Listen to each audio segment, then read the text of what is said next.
സ്വന്തം നാട്ടാർ ഇവളെ പറ്റി പറയണത് നിങ്ങൾ കേട്ടോ? കേട്ടിട്ടില്ലെങ്കിൽ കേക്ക് ഇങ്ങോട്ട് കമന്റിൽ വരും. പരിധി വിട്ടാട്ടെ നടന്നപ്പോ അങ്ങനെ ദുബായിൽ പോയി. നമ്മള് കേട്ടത് കാരണം ഞങ്ങളെ മെമ്പറേനി, ഞങ്ങളെ വാർഡ് മെമ്പറേനി, അരീക്കോട് പഞ്ചായത്ത് 16 വാർഡ് മെമ്പറേനി. അങ്ങനെ ഇവള് ദുബായിക്ക് പോയപ്പോ അന്ന് ഞങ്ങൾ പറഞ്ഞാണ് ഇവളെ പാർട്ടിയിൽ നിന്ന് പുറത്താക്കണം, കാരണം ഇവളെ ഇത് പോക്ക് ശരിയല്ല എന്ന് പറഞ്ഞപ്പോ അന്ന് നമുക്ക് അരീക്കോട് പഞ്ചായത്തില് 8-9 ഇതിൽ നിൽക്കുകയാണ്. അപ്പൊ ഓള് പോയി കഴിഞ്ഞാൽ പിന്നെ എന്താവും, അവിടെ 8-8. അപ്പൊ പഞ്ചായത്ത് പ്രശ്നം അറിയാൻ സാധ്യതയുണ്ട്. അപ്പൊ ലാസ്റ്റ് ഒരു വർഷത്തിന്റെ ടൈമില് ഓള് രാജിക്കത്ത് എഴുതി കൊടുത്തായിട്ട് ഓള് പോയി. അങ്ങനെ പിന്നീട് ഇവള് ദുബായിൽ നിന്ന് ഇടുന്ന ഓരോരോ വീഡിയോകൾ കണ്ടിട്ട് നാട്ടില് ആൾക്കാരൊക്കെ ഇങ്ങനെ, ഞാൻ ഒരു പ്രാവശ്യം നാട്ടിൽ പോയ ടൈമില് അവിടുത്തെ ഒരു ഏപ്പിക്കാര് വീഡിയോ കൊണ്ടായിട്ട് എനിക്ക് കൊണ്ടുവരുന്ന ആദ്യം ഇത് കണ്ടു. അപ്പൊ ഞങ്ങളിത് കണ്ട് ഞങ്ങളിതിന്റെ മുമ്പ് തന്നെ പറഞ്ഞാണ് മെമ്പറെ ഇതൊക്കെ. ഞാൻ പറഞ്ഞു എനിക്കറിയാം സുജിത്തിന്റെ വീഡിയോ അല്ലേ, ഞാൻ കണ്ടതാണ്, ഞങ്ങൾക്കറിയാം കാര്യം, ഞങ്ങൾ പറഞ്ഞതാണ്, പക്ഷെ ഒന്നും ചെയ്യാൻ പറ്റാത്ത അവസ്ഥയിലാണ് ഇപ്പൊ എന്ന് പറഞ്ഞു. ഓള് രാജിക്കൂല. അങ്ങനെ ചുരുക്കി പറഞ്ഞ ഓളിപ്പോ ഉള്ളത് എന്ന് പറഞ്ഞാൽ നിലവിൽ ഉള്ള അവളെ അവസ്ഥ ഞങ്ങളവിടെ കെട്ടിക്കൊണ്ടെന്നാണ്. വടകരയുള്ളതാണ് ഓള് ഭർത്താവറ്റൊക്കെ തെറ്റി 6 മാസമായിട്ട് ഓളെ നാട്ടിലാണുള്ളത്, ഞങ്ങളവിടെ അല്ല. അങ്ങനെ രാജിക്കത്ത് എഴുതി കൊടുത്ത് പോയി. ഒരു കൊല്ലം കഴിഞ്ഞാലേക്ക് ഓളെ മാപ്പിള കൊണ്ടുപോയിട്ട് രാജിക്കത്ത് സെക്രട്ടറിക്ക് കൊടുത്ത് അതിൽ ഇവള് രാജിക്കത്ത് സ്വീകരിച്ചു എന്നൊക്കെ പറഞ്ഞിട്ട് തോന്നി ഓള് നേരെ സെക്രട്ടറിക്ക് വിളിച്ചു, ഞാൻ നാട്ടിലില്ലാതെ എന്റെ കത്ത് എങ്ങനെ നിങ്ങൾ സ്വീകരിക്കുക, ഞാൻ കേസ് കൊടുക്കും, പണി ഔട്ട് ആവുകൊണ്ട് പിൻവലിച്ചു പറഞ്ഞു. സെക്രട്ടറി അത് പിൻവലിച്ചു.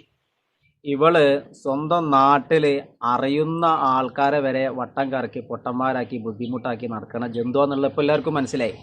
പിന്നാണോ ഒരു ബസ്സിൽ യാത്ര ചെയ്യുമ്പോൾ അപ്രത്യക്ഷമായിട്ട് കാണുന്ന ആൾക്കാരെ വട്ടം കറക്കാതെ വെക്കുക? ഏതായാലും നാട്ടിലെ ജനങ്ങൾക്കും കൂട്ടുകാർക്കും പറയാനുള്ളത് ഇതൊക്കെ തന്നെയാണ്. അപ്പോൾ ഏകദേശം തനി സ്വഭാവം എല്ലാവർക്കും മനസ്സിലായി. പിന്നെ അതുമല്ല, ആൾ ദുബായിലേക്ക് പറന്നു എന്ന വാർത്തകളും വരുന്നുണ്ട്. അത് എത്രത്തോളം സത്യമാണെന്ന് അറിയില്ല. 2-3 സോഷ്യൽ മീഡിയ പ്ലാറ്റ്ഫോമുകളിൽ കണ്ട് ആൾ ദുബായിലേക്ക് പറന്നു എന്നുള്ളത്. അത് എത്രത്തോളം സത്യം നമുക്കറിയില്ല, വൈകാതെ നമുക്ക് കാണാം.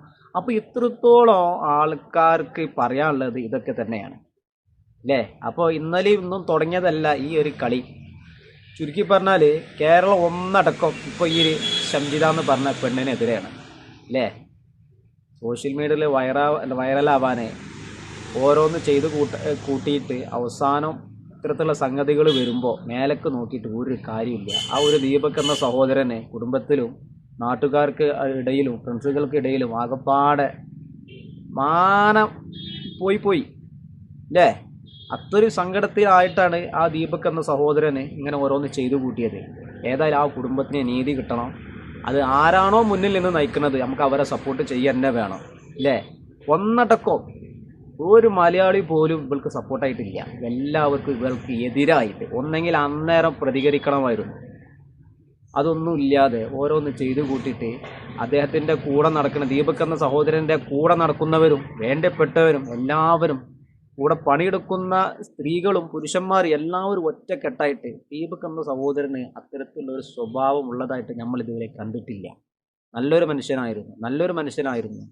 ആ കുടുംബത്തിലെ ഏക ഒരു വരുമാനത്തിന് മുന്നിട്ടിറങ്ങിയ ഒരു മനുഷ്യനായിരുന്നു. എല്ലാം പോയി. ഞാൻ സമാധാനം പറയും, കർമ്മം എന്ന ഒരു സാധനം ഈ ലോകത്ത് നിലനിൽക്കുന്നുണ്ട് എന്നുണ്ടെങ്കിൽ, അതിൽ വിശ്വാസമുണ്ട് എന്നുണ്ടെങ്കിൽ ഈ ഒരു പെൺകുട്ടി അതിനെ അനുഭവിച്ചേ തീരും. പോയത് പോയി, ഇനി അതെങ്ങനെ തിരിച്ചു കിട്ടും? അപ്പോൾ എല്ലാവരും വളരെ മനസ്സിലാക്കുക. അന്ന് നാട്ടുകാർക്കും പറയാനുള്ളത് ഇതൊക്കെ തന്നെയാണ്. പിന്നെ ആണോ ഈ അപ്രതീക്ഷിതമായിട്ട് ബസ്സിലൊക്കെ യാത്ര ചെയ്യുമ്പോൾ ഇത്തരത്തിലുള്ള ദീപകറിൻ്റെ സഹോദരനെ കണ്ടുമുട്ടിയിട്ട് അല്ലേ? അപ്പോൾ എല്ലാവരും വിലപ്പെട്ട കമൻറ്റുകൾ രേഖപ്പെടുത്തുക. അടുത്തൊരു വീഡിയോയിൽ വീണ്ടും കാണാം. Okay, by.